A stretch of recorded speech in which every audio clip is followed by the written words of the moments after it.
Вече като в TikTok направих първа част, ама вече минаха 3 минути, дето може да се прави клип. То ще рано още дърпаше и той още сега дърпа. Ето вижте тази дървената лъичка. Вижте как вече се огъва. Вижте. Сега го изкарваме. Това е люспест. Аз обичам да викам люспар. Ето го. Вече почва да излиза. Кепчето трябва.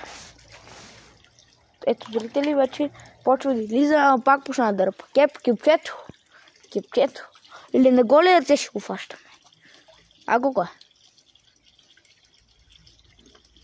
Ето вижте, зрители. Шрана вече се поизмори. На хляб. Сега ще го напълнем повече, зрители. Не може да е на брега. Сега тръгвам малко назад. Вижте какво прави, зрители, пръчката. Ще го фащаш ли? На голи ръце или с кеп? С кеп? Го дай кепа. Ще мога, бе. Постепенно ще хода за кеп. Ще го загребем тук. Вижте. Я се изводи за малко пръчката. Карай си, само да отида към кепата, вижте, зрители. Ще е на брега. Почти сме го извадили. Ако не се откачи, ще го изкараме. Гаранция. Ето го. Вижте как ми е огънал върха. Вадим го, зрители.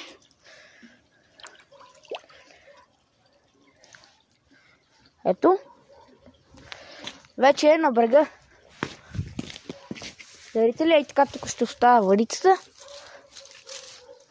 И така. И така тук оставям кепа, защото нещо ще пак да дърпа. Вижте, зрители, сега го вадим.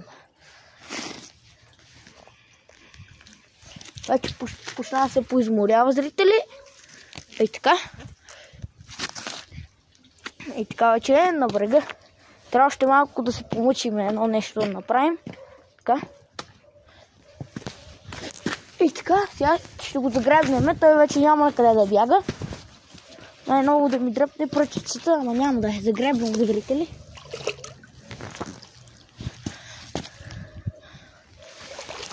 Ето вижте, зрители. Гладихме успешно шарана. Ето го. Не е много голям.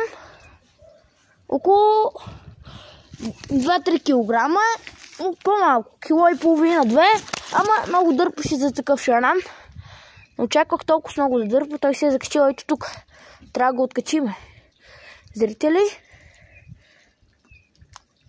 Така. Зрители, вече е откачен шарана. Ето го. Около 1,5 2 е. Не е много голям. Сега ще го пуснем. Зрители. То вижте. Сега ще го пуснем. Чао, шарана, вижте, рибарди, що ми това ми е хора. Чао и до нови срещи. Забравяйте, че моята събудирка е напълно безплатна.